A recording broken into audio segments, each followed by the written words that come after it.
Welcome back to Finance Friends. I'm your host, Fabian, and this is season 4. This season, we're diving deep into the world of investing. Not just where to put your money, but how to think like a professional investor. We are bringing you conversations with highly intelligent, incredibly motivated investors. With weekly episodes, make sure you stay tuned in. This week, we're doing something a little bit different. We're throwing it back to season 1. In this flashback episode, you hear from Vas, the Chief Investment Officer at Collins Street Asset Management. Since we first recorded this conversation over a year ago, the firm has achieved incredible results. The last quarter alone, they did over 25% return for an Aussie equity manager. Can you believe that? When most funds are going nowhere. Listen to the episode. Hi, Vaz. Welcome to Finance Friends with Fabian. How are you today? I'm pretty good, Fabian. Yourself? I'm very well, thank you. So can we maybe share a little bit of your background to the audience? So where you're from and what your current profession is? Sure. So I'm one of the co-founders of Collins Street Asset Management. Collins Street Asset Management is a fund manager. We're a boutique value fund manager based in Melbourne. I say boutique because we don't manage billions of dollars. We are value guys, and most of our funds are long-only equities, if I had to generalize. Yeah, fantastic. So when you say you're a co-founder, what is your role in the business? So I am Chief Investment Officer of Collins Street Asset Management. So my main role is mainly around the investments, so the various investments our funds make. And the other co-founder and managing director is Michael Goldberg. And so we try to split tasks between ourselves. But if you think of me mainly as the investment side of things, that's mainly what my tasks revolve around. Fantastic. And what, for our audience that might not be familiar with what value investing is, can you just give us a quick layman's terms explanation of what value investing is? Sure. So I guess a value investor is a fundamental investor that they use either kind of intrinsic valuations based on earnings or asset values. So it's not momentum, it's value driven. Most value investors are somewhat contrarian. We tend to get attracted to the unloved sectors and stocks. And so, on a high level, that's value investing. I guess the most famous value investor who's still alive today is probably Warren Buffett. So, that's pretty much value investing. Fantastic. Thank you for that. And maybe, so what qualifications do you need to be a CIO or a portfolio manager? Or maybe talk us about your journey. Maybe let's start with your journey. What was your journey to become, the CIO and co-founder of Collins Street Asset Management? So my journey was a bit unique. So I studied commerce law at Monash. Pretty entrepreneurial from a young age, had various private businesses. The first one was when I was 16. And then I knew very early on that I wanted to run my own fund. And so granted, you need to have, I guess, some connections within the financial services world and you can't just start a fund from scratch at an early age. So on purpose, I decided to get started in the industry. And so I joined a boutique asset management firm. We were running individually managed accounts, and that was actually pretty much my first job as an employee. Previous roles were with my own private businesses, and kind of pivoted from there to starting our fund. So a little bit different. That's kind of my background. Yeah. So you mentioned you did a double degree in commerce law at Monash. Is that right? Correct. So have you done any other postgraduate studies, or did you to become, an analyst originally, did you need to study that? So no, I haven't done anything postgraduate. So very early on, my love affair with stocks, to be honest, and it's pretty cliche, but I've read probably every book written about Warren Buffett and Berkshire Hathaway. And so from stocks, I'm self-taught. I did have my first stock when I was 12, thanks to my father that raided my piggy bank. So What was the minimum parcel back then? Because I think I it's $500 on the ASX today. I don't know what the minimum was, but and I can't remember how I even got the money, but he raided my piggy bank, and I bought $1,200 worth of CSR at 12. Which is the building So, company, is that right? So it was a weird conglomerate. They had building and sugar. Yeah, okay. So the sugar division and the building division. And the only reason why we picked CSR is we watched that money program with Paul Clitheroe, and the recommendation was either News Corp or CSR. And my father, who's in the medical profession, said, you've got two choices, and I picked the one that had the highest yield. I should have picked News Corp because I think it did a lot better. Yeah. So really that started my love affair with stocks, and just really self-taught, throughout high school. I guess, I would rather go into the library trading stocks than doing sports. So yeah, self-taught, no postgraduates, but I constantly read even today. So yeah. Yeah. So I assume that from the age of 12 was probably you knew that that's what you wanted to do, be an investor. Probably 16. So probably by the time I was 16, I knew I wanted to manage a pool of money. Now, obviously I didn't, I didn't crystallize the type of vehicle and how it would look, but I knew I wanted to manage a pool of money. Yeah. Yeah. And based on obviously your dad raiding your piggy bank at the age of 12 and investing in CSR, who you obviously spoke about Warren Buffett, who's been the biggest influence on your life and also on your career to date? And there might be more than one person. Yeah, probably. Number one would have to be my father. I don't know if you would say allowing me to be entrepreneurial, but certainly not stopping me. Enabling you? Yeah, enabling me. I mean, he's still a practicing psychiatrist today. He's second generation Greek Australian. It was all about, going to uni, getting a profession. And so directly, I guess you could say, my family, we weren't entrepreneurial family, but I don't know what hit me, but I just loved business. And I guess having read all the books on Buffett, stocks are businesses. Analyzing businesses, sectors, industries, I find it fascinating. And I think, again, I'm not against doing postgraduate work, but at the end of the day, most lessons in life are self-taught. And so, reading economic history, I love. Reading stock or industry-specific history, I love. Yeah. And the third part, and again, it's something that I've done religiously for a long time, is reading your own history. So writing your own journals. Yeah. And reading upon your own history, and I'm talking specifically investment history. Yeah. Because, you do refine your skills over the years and you try to improve.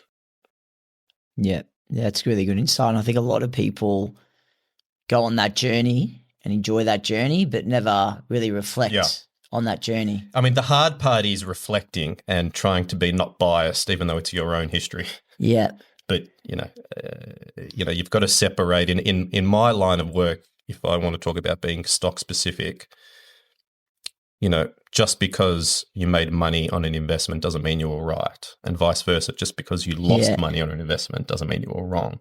Yeah. You've got to take a level-headed approach and realize when you were lucky versus when you're unlucky, and using evidence based on the information at hand currently, whether something is a good asymmetric, I hate using this word because I'm not a gambler, but bet. Yeah. doing a bet based on the current information. And so, Yeah. Perhaps most people find that difficult, but I think over the years, if you start to follow your own journey, you do refine your skill set, and you work out what you're good at and what you're not good at. Yeah. So yeah. Yeah. I guess that might, I just want to go back to that because it's interesting. When I used to run money for clients, I would tell clients that at this point in time, with the information we have available, I either believe this is a good investment or I don't believe this is a good investment for the following reasons.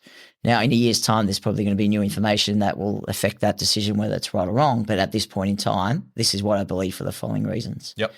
And I think a lot of people, especially a lot of people that might be invest with you or, under your guidance, you might tell them to or recommend you sell a stock. And then that stock, could change. It could get an acquisition, takeover, whatever it might be. And yet, the stock might do really well. And they look at you, well, you recommended, that I sell that stock. And I said, yeah, I did, because at that point in time, that was an unlikely probability. Anyway, let's move on. What do you think the most successful skills are in your role? Oh, well, the skills required to be successful in your position. So I think in today's day and age, I think one of the if people can grasp removing the noise and not being distracted and having proper thinking time when it comes to investments, I think that helps me a lot. Now, I don't know whether a lot of others do that or don't do that, but that's what I do. So removing the noise and if I talk specifics, and I know this sounds not the best, but for example, I rarely answer unsolicited phone calls. I only go onto my emails at the start of the morning, at the end of the morning. I don't really use social media that much. I've got a LinkedIn page, but that's about it. And so removing the noise and having just organic thought that without distraction, I think is number one. Number two is, well, from our perspective, is having conviction when the time comes. So every new investment needs to make a difference, in my opinion. And I'm sure there are plenty of ways to make money, but you need conviction to make a difference. And what's the third? Probably what I said previously, just reading a lot about history. Now, that's whether it's economic history, whether it's company or industry-specific history, or your own history, but constantly reading history. Yeah. So those are the three things, I think. Yeah, and it's really good, really insightful, and thank you for sharing. I guess this is a little bit different. What's because obviously everyone in their career has everyone in their life and career has setbacks and challenges, which ultimately is your best learning opportunity, if you ask me. Yep. What's been the biggest setback or some setbacks can you share with our audience, with you and your career to date, and how did you overcome them? So I agree. I think the best lessons are self-taught lessons, number one. However, I guess sometimes again, if you're reading a lot, you could argue perhaps it's best to learn from other people's mistakes than your own mistakes. So there is nothing that I can think of in the life of Collins Street. We've been around for almost 9 years, that I can think of that was anything close to fatal. But reading a lot about other people's mistakes, and I guess, look, we don't get every investment right. So I guess I could say some setbacks have been some investments that have not turned out well, and learning from that. Nothing fatal, even though I do agree with your comment that, it's best, you learn from previous failures. Yeah, no, thank you for sharing. And obviously, as an investor and a portfolio manager and CEO, you're not going to get every decision right. But if you get in more than half of them right, you're probably going to have some great returns. And what advice would you give anyone maybe someone that's a junior investment analyst or studying finance to become a CIO or a portfolio manager.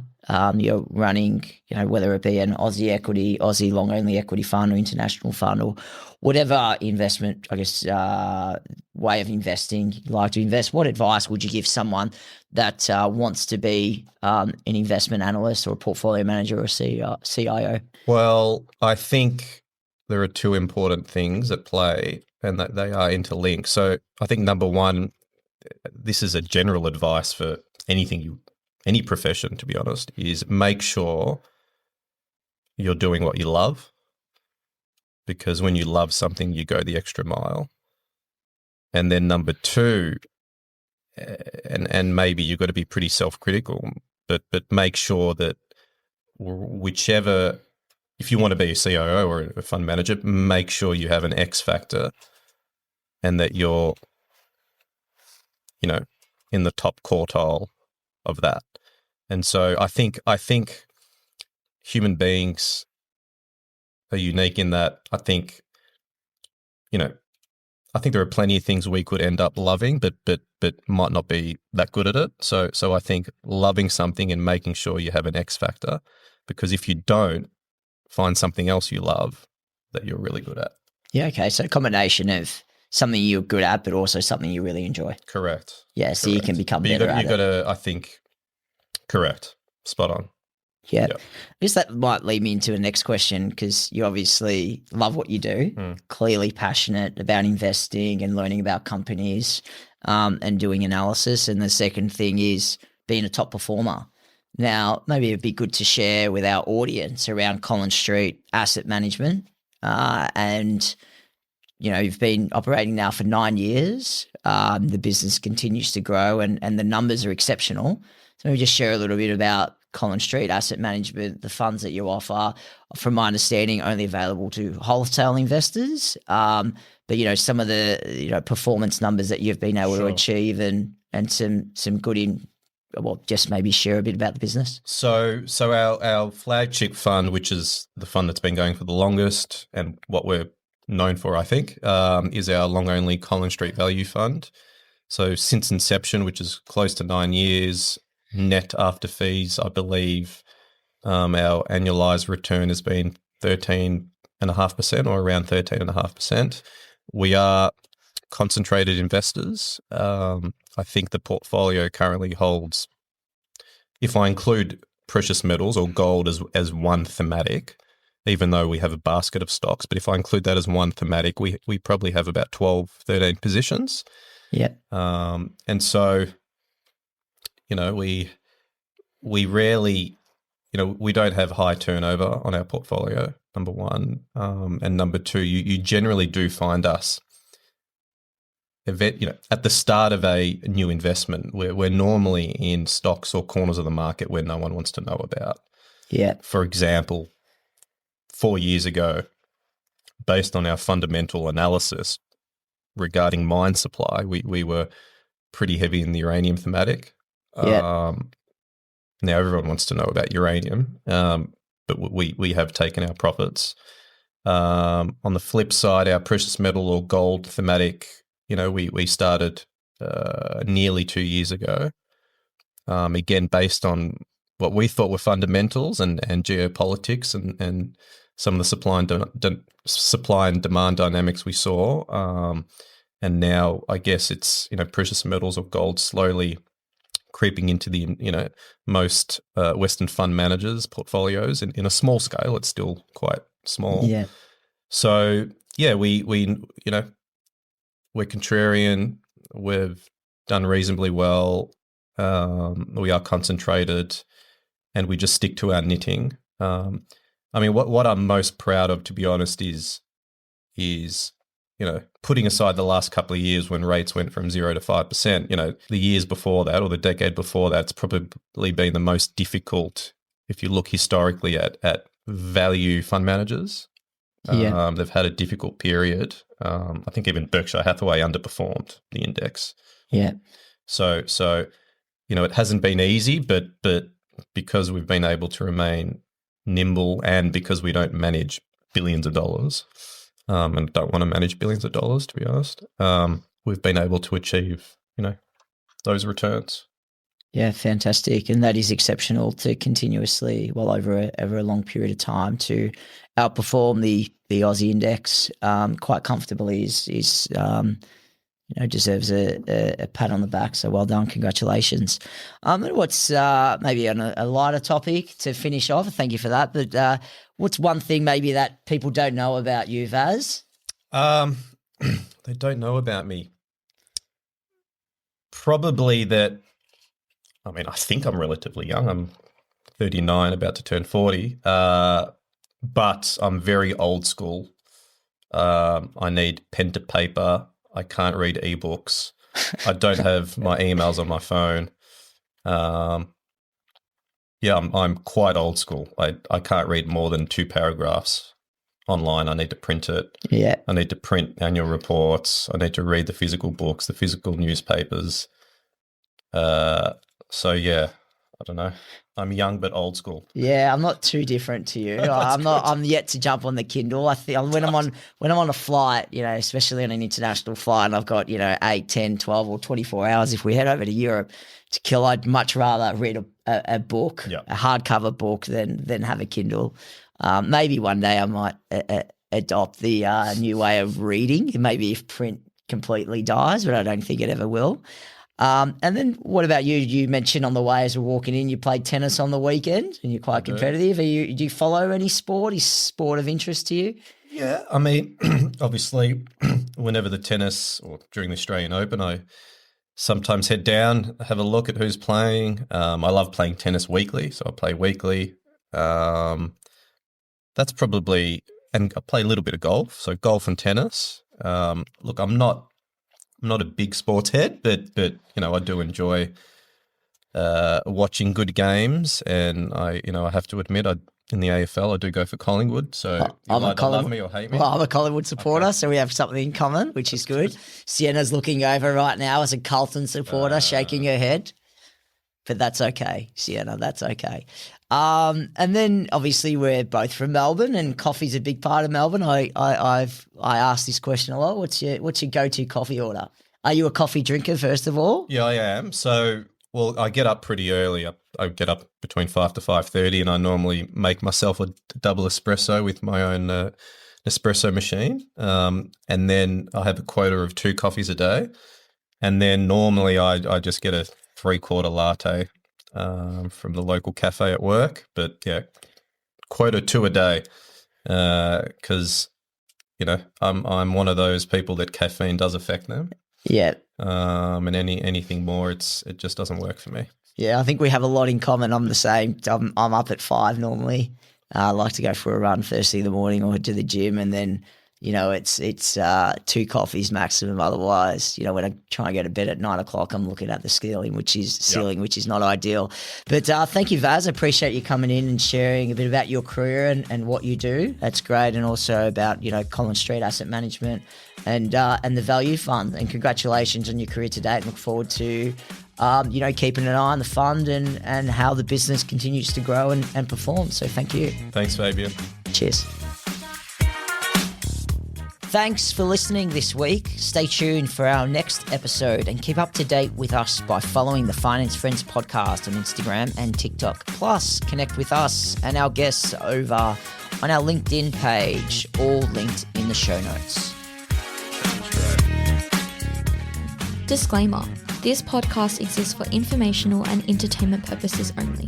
The personal opinions of the speaker and guests do not represent the view of any other party. If this recording contains reference to financial products, that reference does not constitute advice nor recommendations and may not be relied upon.